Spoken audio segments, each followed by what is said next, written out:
clairement, si je les avais pas et même le service livraison, si j'avais pas ces personnes-là, je me serais pas lancé parce que, je veux avoir des personnes de confiance à côté de moi. Je ne veux pas, utiliser Pierre-Paul Jacques en disant, «Bah, je vais tester lui ou ci ou là». Non, moi j'ai sans ces personnes-là de confiance, je me serais pas lancé.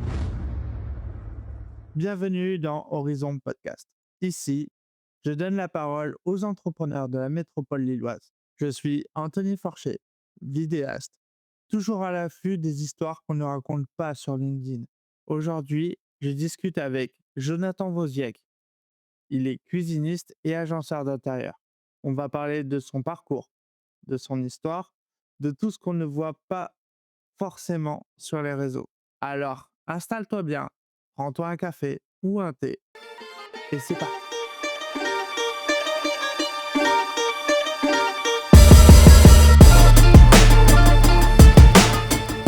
Jonathan, je te remercie d'être présent dans cette vidéo. Donc, est-ce que tu peux un peu te présenter, nous expliquer d'où tu viens tout simplement? Alors d'où je viens? Je suis né à Seclin. J'ai toujours habité le Nord-Pas-de-Calais. Donc j'ai habité un peu Seclin, au début. Après, je suis parti sur Hénin-Beaumont pendant plus de 20 ans et après, j'ai fait différentes villes, du Nord-Pas-de-Calais comme, Évin-Malmaison. J'ai habité, à côté de Douai. J'ai habité à Béthune. J'habitais à Lille et maintenant j'habite à Fâche-Temilly. D'accord. Qu'est-ce que tu as fait comme étude? Alors, qu'est-ce que j'ai fait comme études? J'ai fait des études bac économique et social, que je n'ai pas eu parce que les études, c'était pas trop mes amis, hein, on va dire. Donc, moi, j'étais beaucoup plus dans le sport que dans les études. Donc, voilà, mon parcours au niveau des études, c'est ça, c'est le niveau bac. D'accord. C'était plus dans quel sport? Alors, j'ai fait beaucoup de sport. J'ai commencé par le tennis et du football pendant longtemps. Après, j'ai fait aussi du tennis et du football en même temps. Entre-temps, j'ai fait aussi du judo, de la natation, du tennis de table. Et là, maintenant, je fais de la course à pied. Ah oui, effectivement, ça fait beaucoup de ça fait pas mal de tu as eu des interruptions entre? Alors, j'ai eu des interruptions, oui, parce que j'ai eu un accident de moto. Pas pu faire de sport pendant quasiment 8 mois. Mais après l'opération, j'ai pu reprendre doucement mais sûrement. Et là, maintenant, ça va faire... et oui, je suis pas tout jeune. Ça va faire 2008 où ça fait 17 ans que je me suis fait opérer du genou. Je cours toujours maintenant et pas de problème particulier. Et qu'est-ce qui s'était passé, Je suis passé au-dessus d'une voiture. Ah oh, tu peux expliquer un peu, Donc là, en fait, tout simplement, je venais d'avoir mon permis moto et je rentrais ranger ma moto pour pouvoir prendre ma voiture et du coup, devant chez ma sœur, hein, c'est vraiment anodin, c'est devant chez ma sœur et une voiture, a tourné en mettant son clignotant à la dernière minute et j'ai pas pu l'éviter. Du coup, je l'ai tapé, je suis passé au-dessus de la voiture et j'ai eu mon genou qui a tout pris. mmh, dur moment. Sur le coup, oui, dur moment parce que quand tu fais beaucoup de sport, je me suis jamais blessé. J'ai jamais rien eu à part quelques petites entorses par-ci par-là et c'est le seul gros problème que j'ai eu, au niveau opération. D'accord. Par l'appendicite quand on est petit, quand j'étais petit, mais sinon, le genou, c'est lui qui a tout pris pour toutes les fois où j'ai fait des cascades et des sports et voilà. Du coup, c'est ça, cette main? Ouais, ouais, 43 points de suture, 43 agrafes devant et 28 points de suture derrière. Ah ouais, OK, c'est, sacré quand même. C'est la grosse opération, oui, c'est une opération d'une heure et demie, hein, où on t'enlève un bout de tendon du quadriceps qu'on vient te mettre sur l'arrière, parce que moi, c'était le ligament croisé postérieur qui a lâché. Et du coup, à quel moment tu as fait des études en tant qu'éducateur sportif? En fait, moi, j'ai toujours voulu travailler dans le sport, hein. J'ai fait beaucoup de démarches pour rentrer dans le monde professionnel au football. Ça ne s'est pas fait malgré des essais dans différents clubs. Comme j'ai fait des essais à Nantes, j'ai fait des essais à Lyon, à Auxerre. Donc malheureusement, j'ai pas pu y rentrer. Et en fait, voulant toujours travailler dans le sport et j'aimais bien aussi apprendre au niveau des jeunes parce que j'ai fait quelques années en tant que, un peu, on va dire, moniteur de tennis, entre guillemets. J'ai aidé un peu les enfants à découvrir le tennis. J'ai fait une formation d'éducateur sportif pendant 2 ans et demi où je faisais du sport tous les jours et j'apprenais le corps humain, voilà, les articulations, les os, les muscles, Et puis après, j'apprenais aussi pas mal de différentes méthodes pour pouvoir apprendre aux enfants à aimer tel ou tel sport, réussir à se développer. Parce que je travaillais beaucoup avec les enfants, on va dire fin de maternelle, début CP. Donc des enfants qui avaient 4, 5, 6, 7 ans, on va dire, pour pouvoir justement leur apprendre la latéralisation entre droite-gauche, avancer, reculer, l'équilibre. D'accord. Grâce c'est ça qui m'avait donné envie de faire ce métier. Et qu'est-ce qui s'est passé? Alors qu'est-ce qui a fait que? Bah, en fait, on a fait une formation, on était, une bonne douzaine et en fait, c'était les débuts des BPGEPS qui maintenant, c'est des diplômes d'État, je crois maintenant, ça c'est passé et en fait, les BPGEPS, brevets professionnels de la jeunesse et de l'éducation physique et sportive, en fait, la formation qu'on a eue n'a pas été vraiment, complète et au moment de passer le diplôme, en fait, sur, la douzaine, il y en a qu'un qui l'a eu. Donc, en fait, Sur 12, il y sur en une a bonne il y en douzaine, il a y en avait qu'un qui l'a eu et du coup, ben, l'organisme de formation nous a dit: «Oui, il manque quelques petits trucs donc vous pouvez, refaire 6 mois de formation».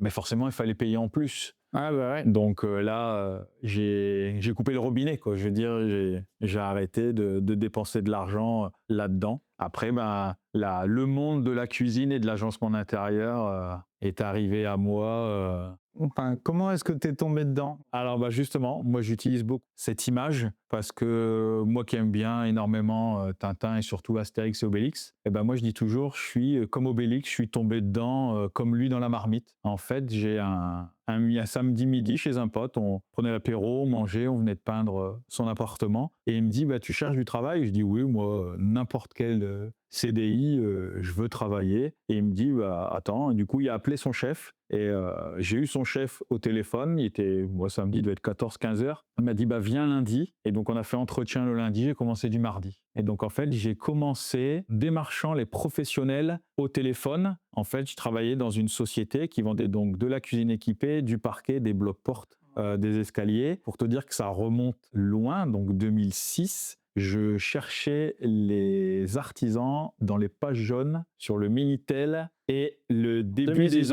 début des ordinateurs. Mon père était informaticien, j'ai réussi à amener une tour, un écran et faire les débuts de recherche sur internet. Donc Ah putain, je me souviens tellement pas de ça, en fait. ouais, après moi je suis plus âgé que toi aussi, hein, Ouais, donc bien sûr, mais forcément, mais 2006, et en fait j'ai démarré, j'avais 13 ans, le Minitel pour moi c'était déjà passé, en fait. non, il y avait encore le Minitel et du coup, j'ai démarré comme ça et 6 mois après, le concepteur de cuisine est parti et on m'a proposé en fait de prendre son poste. Moi qui n'étais pas du tout manuel, hein, je savais pas ce que c'était un caisson, un fileur, ouais, je vais pas dire j'avais 2 mains gauches, mais presque et du coup, bah, on m'a dit: «Tiens, v'là ton bureau, v'là des plans, v'là un coach, v'là un ordinateur, c'est parti». Et donc du coup, bah, voilà, comme Obélix dans la marmite, je suis tombé dans les plans de cuisine et d'agencement, comme ça. D'accord, surtout que, bah, si tu étais pas du tout du métier, tu as dû tout apprendre sur le tas, en fait, je veux dire même les plans et cetera, ça devait être du chinois, en fait? Ah bah, quand tu as une règle, un cudge, donc c'est une règle avec différentes échelles dessus, quand tu as ça dans les mains, un plan avec plein de cotes et que tu sais pas le pourquoi du comment, tu as des trucs assurés, pas assurés, le plan, bah, tu découvres, bah, tu cherches. Sauf que par rapport à maintenant, quelqu'un qui veut devenir cuisiniste ou agenceur d'intérieur, c'est beaucoup plus simple. Il y a des tutos, il y a tout ce qu'il faut. Ouais, il y a sûrement des Là, formations en ligne, des choses comme ça, il y ouais. avait strictement aucune formation en ligne. C'était bah, débrouille-toi. C'était et après, il fallait retranscrire le plan, la demande de l'artisan sur l'ordinateur, sur le logiciel de conception que je ne connaissais pas du tout. Mais alors, pas du tout. Se lancer dans les logiciels de 3D, Ah, c'est pas que c'est une galère, c'est que moi j'avais envie d'apprendre. Donc bah du coup, pendant presque 2 mois, j'ai fouillé dans tous les sens sur l'ordinateur. J'ai appris les références de ce que je pouvais vendre et tout, et j'ai vraiment, je me suis penché vraiment dessus pour pouvoir apprendre et me dire bah pourquoi tel caisson, pourquoi on met ça là, pourquoi tel fileur, pourquoi ci, pardon, pourquoi là. Et du coup, à partir de là, bah, j'ai commencé à créer mes premières cuisines. Ça m'a tout de suite plu. La preuve, 19 ans après, j'y suis toujours. pendant le temps où tu étais salarié, dans les différentes enseignes, Oui. quelle était ta journée type? Alors la journée type, quand je travaillais pour les professionnels du bâtiment, là on commençait à 7 heures du matin jusque 17 heures parce que forcément les artisans aiment bien venir chercher leur matériel tôt le matin. Donc généralement une journée type c'était tu arrivais au dépôt, le temps de dire bonjour à tout le monde, voir les artisans, les demandes spécifiques, tout ce qui s'ensuit, voir les plans qui étaient tombés par fax et non par mail, hein, parce que forcément, Important à il n'y avait pas savoir. encore les adresses mail, c'était par fax. Donc, j'avais des plans dans ma bannette et voilà, j'appelais l'artisan, savoir ce qu'il voulait exactement, quel matériau, pour quand c'était le projet, quel électro il avait besoin. Je créais pendant toute la journée ou si j'avais des rendez-vous parfois pour aller faire des maîtrises sur l'extérieur ou des rendez-vous au dépôt. Donc, généralement, sur le matin, beaucoup la découverte des projets, faire les appels et tout ce qui s'ensuit. Et après la pause déjeuner, l'après-midi, c'était beaucoup conception de plan et conception de plan, faire les devis parce que c'était pas automatisé, c'est-à-dire qu'il fallait que je crée le plan en 2D à la main, je le rentre dans l'ordinateur et une fois que j'avais fait ma conception, je fasse le devis meuble par meuble, panneau par panneau pour pouvoir créer le projet. Ah, ça doit faire un gros tableau, de plein de Ah là, c'était des devis, il y a des lignes, il y en avait et en veux-tu, en voilà, hein.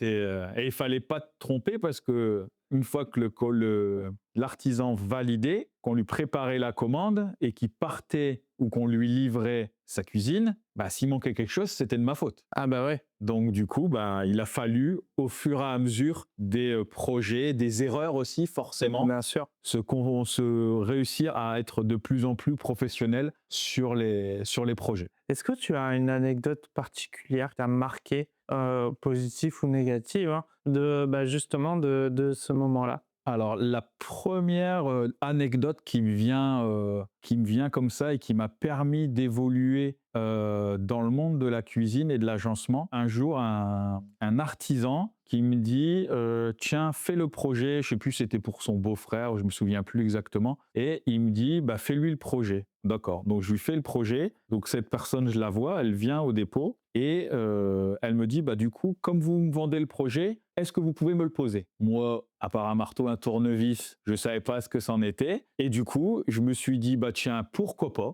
J'ai demandé à un pote à moi qui travaille toujours dans cette société et que je vois encore, ça fait donc maintenant quasiment 20 ans qu'on se côtoie. Je lui ai dit, Arnaud, est-ce que tu veux qu'on vous pose la cuisine de monsieur? Il nous propose qu'on lui pose. Il a dit oui, d'accord. Et en fait, cette cuisine-là, je m'en souviendrai toujours parce que on n'a pas fait de maîtrise, on n'est pas allé chez le client avant, on est arrivé vraiment à l'ancienne, je dirais juste avec notre petit marteau, notre tournevis et voilà, enfin vraiment outillé comme pas deux, hein, vraiment des débutants. Quand on a démarré cette pause de cuisine, bon ça va, on connaissait le produit, donc du coup c'était temps de se mettre en place, qu'on fasse la partie électricité, plomberie et tout. Et en fait, au moment d'avoir fini la partie basse, je me suis rendu compte que sur le mur, je n'avais pas de prise pour la haute. Et le problème, c'est que je dis au client, le problème, c'est qu'il y a une prise là, mais elle doit être là-haut. Donc, il faudrait faire la prise,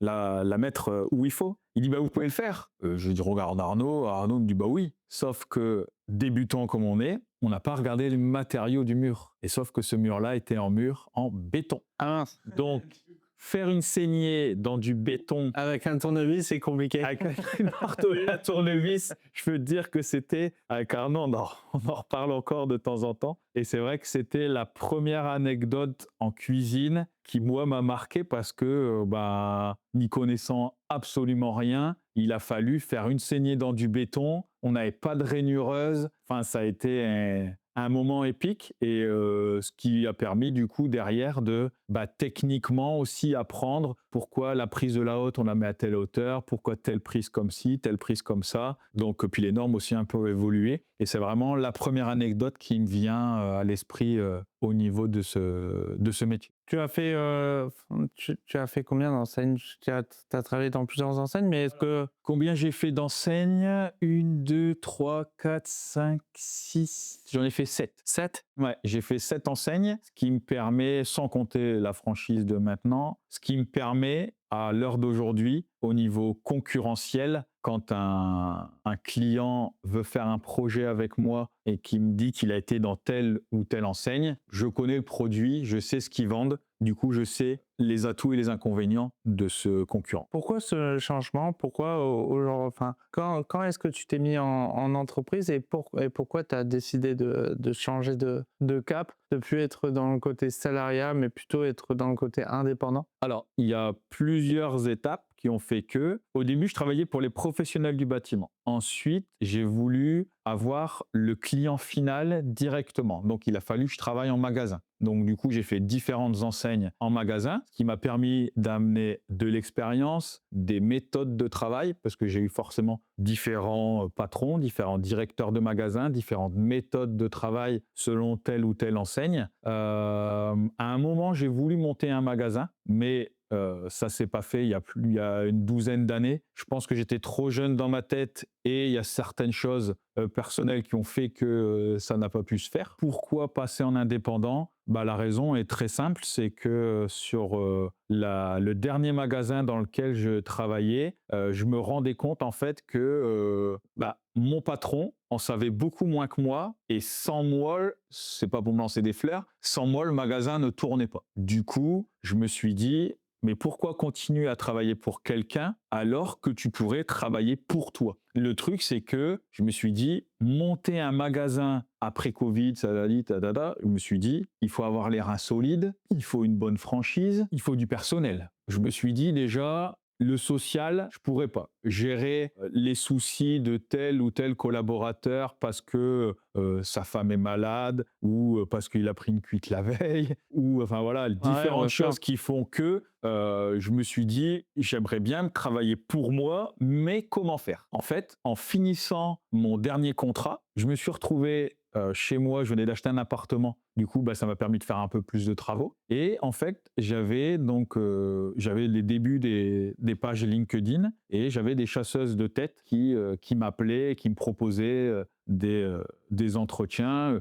J'ai même fini mon contrat tout de suite. On m'avait proposé dans une autre enseigne tout de suite un contrat. Et je me suis dit, non, moi, je peux plus travailler pour quelqu'un. Il faut que je travaille pour moi. Et en fait, Ouais, ton mental avait déjà changé en fait, tu changé de perception de la chose. je pouvais plus travailler pour quelqu'un qui puisse pas m'apporter quelque chose qui me permette de grandir et me permette de me développer aussi bien professionnellement que humainement. Et en fait, bah, j'ai une chasseuse de tête, Vanara, qui le courant est bien passé entre nous et elle me propose de faire une visio découverte de Raison Home que je ne connaissais pas du tout. Et du coup, je dis bah pourquoi pas. Donc je fais une visio la semaine d'après et du coup, bah, j'ai la présentation de Raison Home, une franchise qui maintenant a 25 ans. C'est anciennement les cuisines Raison qui ont été créées par Monsieur Raison, qui malheureusement est décédé maintenant il y a un peu plus d'un an et demi. C'est son fils qui a repris la société. C'est passé maintenant sous le nom de Raison Home parce qu'en fait, chez Raison Home, on est plus des home designers, donc cuisinistes et agenceurs d'intérieur. Et donc du coup, bah,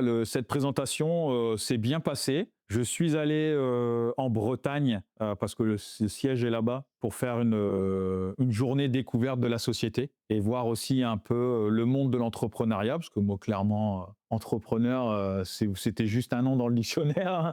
Je savais pas du tout ce que c'était et du coup bah ils m'ont orienté, ils m'ont expliqué un peu le pourquoi du comment, quels étaient les avantages, les inconvénients de se retrouver en tant qu'entrepreneur, sans magasin, de pouvoir faire les projets directement à domicile chez le client. Et du coup, bah, bon an, mal an, j'ai discuté forcément avec des proches. Entre-temps, j'avais perdu mon papa, donc bah voilà, avec la perte de mon papa, ça m'a permis d'avoir aussi de l'argent pour pouvoir investir dans le montage de la société et dans la franchise. Du coup, bah, je me suis lancé sous la franchise Rhizome. Ma société a été créée en novembre 2023 et donc j'ai fait ma formation Raison Home à partir de décembre 2023 jusqu'à fin mars.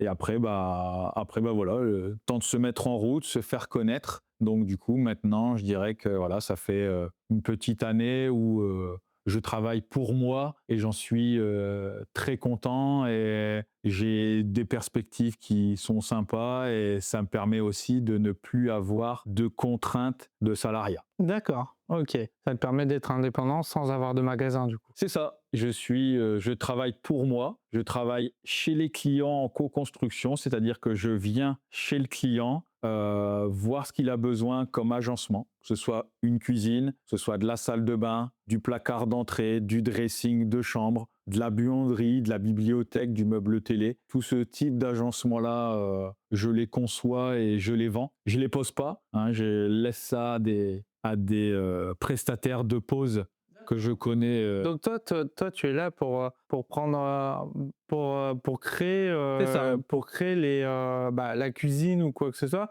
mais ce n'est pas toi qui fais la pose. Quand tu as des clients, tu les accompagnes du début jusqu'à la fin. Quel est ton processus? Alors le processus, donc je fais le projet à domicile avec le client. Je conçois le projet avec eux. Une fois que le projet est conçu, je rentre chez moi, je le retranscris sur mon logiciel 3D. Qui est certainement plus performant qu'auparavant. Oui, oui, oui, oui, on fait des photoréalismes vraiment assez sympas, ce qui me permet du coup de créer le projet. Je les envoie par mail, comme ça leur permet de se rendre compte de ce qu'on a discuté ensemble. Éventuellement, je leur ai fait un petit croquis à la main, mais comme ça leur permet de se projeter. Une fois que les perspectives sont bouclées, je retourne à domicile où là, on choisit les matériaux. Donc, le coloris du panneau ou de la façade, du plan de travail, la poignée, les électroménagers pour pouvoir deviser le projet. D'accord. Une fois que le projet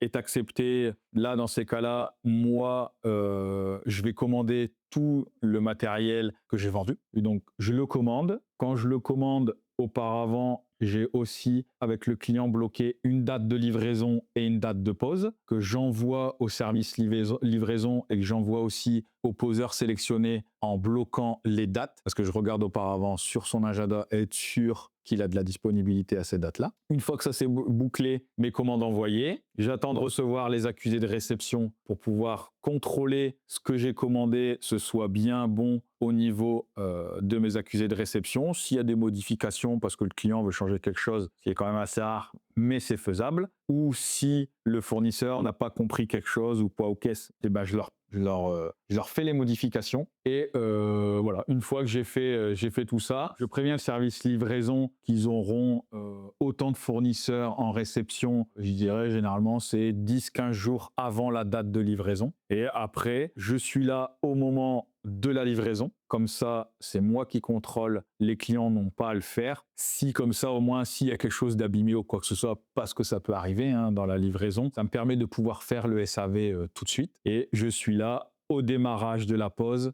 et en fin de pause. Le poseur, est-ce que c'est une personne qui travaille avec toi ou c'est quelqu'un qui est envoyé par Horizon Home? Comment Non, ça se passe? c'est des prestataires de pause que je connais maintenant depuis 8 ans, avec lesquels je travaille en toute confiance parce que clairement, si je les avais pas, et même le service livraison, si j'avais pas ces personnes-là, je me serais pas lancé parce que je veux avoir des personnes de confiance à côté de moi. Je ne veux pas utiliser Pierre-Paul Jacques en disant je vais tester lui ou ci ou là. Non, moi sans ces personnes-là de confiance, je me serais pas lancé. D'accord, du coup, tu as, entre guillemets, un peu ton équipe avec qui travailler, quoi. J'ai les prestataires de poste que je connais bien. Là, j'en fais travailler un plus régulièrement parce que j'ai pas encore tous les chantiers pour pouvoir alimenter tout le monde. Bien sûr. Forcément, hein, c'est le début. Et en plus, maintenant qu'il est en couple avec ma sœur, je veux pas de conflits familiaux, quoi. Du coup, je le Tu fais fais. bosser la famille. C'est ça. C'est bien au moins comme ça. C'est toujours un peu le nerf de la guerre niveau finance, mais je veux dire, en passant par un home designer Ouais. sur une fourchette, je veux dire, à quel tarif on peut prétendre, en fait, Je dirais qu'il n'y a pas forcément de minimum. Maintenant, selon le projet, forcément, un budget de dressing ou de placard, salle de bain, de bibliothèque, meuble télé, buanderie, cuisine, c'est des budgets qui sont aussi différents. bien sûr, parce Donc, que le truc, c'est que toi, tu es le concepteur, oui. mais il y a aussi le poseur, en fait. Je veux dire, il y a aussi la partie du poseur à payer, même si tout est regroupé, Oui, d'accord, mais je veux dire, tout est regroupé, donc, tout est détaillé. Maintenant, je dirais que, tu vois, par exemple, la semaine dernière, j'ai posé une cuisine qui c'était, je crois, 5 200 €, livré posé avec, four plaque haute et évier, petite cuisine, alors qu'en début de semaine, on a posé une cuisine à 23 000 €. d'accord, ah oui, Donc tu après, vois, tout dépend le projet, mais je veux dire, ça peut être un petit prix comme un gros, comme un gros prix, en fait. comme je dis toujours, un projet de cuisine ou d'agencement d'intérieur, que ce soit un projet à 3, 4, 5, 6 000 ou à 10, 12, 15, 20, 25, 30, 40, il n'y a pas de limite après dans ces projets-là. C'est un projet que je vais traiter de la même façon. La différence, c'est que les demandes, les besoins, les envies et le budget sont différents. Donc forcément, entre la cuisine, par exemple, que j'ai fait à 5 000 € et une cuisine à plus de 20 000 €, bah, déjà, on est sur deux pièces différentes. Ah, bien sûr. On est sur des implantations différentes. On est sur des électroménagers différents, des qualités d'électroménagers différentes, et on est sur des besoins et des envies aussi différentes. Donc c'est ça aussi qui amène à avoir des projets qui vont de 5 000 € à... Après, il n'y a pas de limite, hein. C'est vraiment... on peut faire des projets 10, 12, 15, 17, 20 000 €, 25, 30, 40. Enfin voilà, il n'y a pas de... Ouais, bien sûr. Il n'y a pas de limite. Il n'y a pas de limite. Après, c'est la limite, forcément, c'est le nerf de la guerre, c'est l'argent. Et après, c'est aussi selon les besoins, les demandes et les envies au niveau du client. Avec ton expérience et avec aussi la création de ton entreprise, est-ce que tu as eu une demande un peu particulière? Demande particulière, là, sur le début, j'ai pas souvenance. Mais aussi, par contre, c'est des projets qui sont un peu plus complets. Où, par exemple, j'ai eu un projet sur l'île où il a fallu casser une cloison, il a fallu créer une cuisine avec un meuble télé bibliothèque, mais qui soit en harmonie dans la même pièce. C'est vrai que c'est des demandes assez spécifiques que j'avais pas forcément en magasin. Souvent, ils venaient soit pour un dressing, soit pour un agencement, soit pour une bibliothèque, Ouais, mais quelque chose de soit bien pour une précis, en cuisine. fait. C'était précis. Là, je peux faire des projets vraiment complets. Là, par exemple, ce soir, j'ai rendez-vous avec des clients. La cuisine, j'ai vendu la cuisine. Et 3 jours après, le client me dit bon maintenant on peut faire le meuble sous escalier et la banquette. Au lieu d'avoir tout fait en même temps, mais comme il a vu comment je travaillais, Ouais, il s'est il dit pourquoi a voilà, complémenter, quoi. il s'est dit pourquoi pas tout faire en même temps. D'accord, Voilà. ok. Au niveau de tes ambitions, comme là, ton entreprise est encore nouvelle, quelles sont tes ambitions pour ton entreprise? Comment est-ce que tu te vois dans les 3, 5 prochaines années? Alors comment je me vois dans les 3, 5 prochaines années?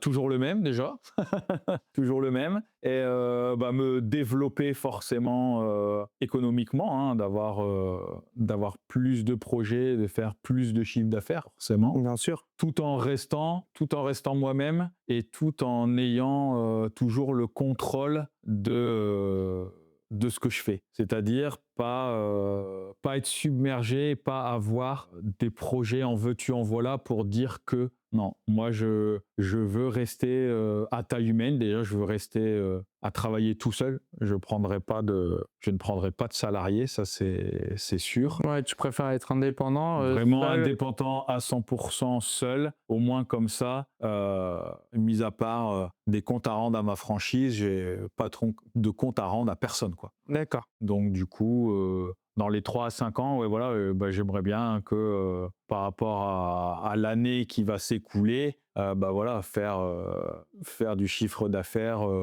par 3, par 4, par 5, sans souci, quoi. D'accord, ok. Étant donné que t'as fait un peu tu es plutôt autodidacte, hein, pour le coup. Tout à fait. Aujourd'hui, quel conseil tu donnerais à quelqu'un qui veut se lancer dans les travaux manuels, comme tu disais, dans l'agencement d'intérieur ou en tant que cuisiniste? Alors, Le conseil déjà que je donnerais, c'est d'écouter énormément, d'écouter les bonnes personnes, écouter les anciens, les personnes qui ont de l'expérience et qui vont vous permettre d'évoluer. C'est surtout que maintenant, malheureusement, on est dans une génération où on pense que tombe tout cuit dans le bec et que il n'y a pas besoin de faire ses preuves pour pouvoir gagner le salaire dont on a envie de gagner. Je dirais que moi, n'y connaissant rien au départ, bah, je me suis tu et j'ai appris. Il y a des erreurs forcément, on ne pas forcément écouter les bonnes personnes. Ça peut arriver de se planter, hein, c'est humain. Mais pour moi, il faut écouter, il faut avoir aussi envie d'apprendre parce que c'est pas le tout d'écouter, mais si tu retiens pas et si t'as pas envie, ne le fais pas, change de direction.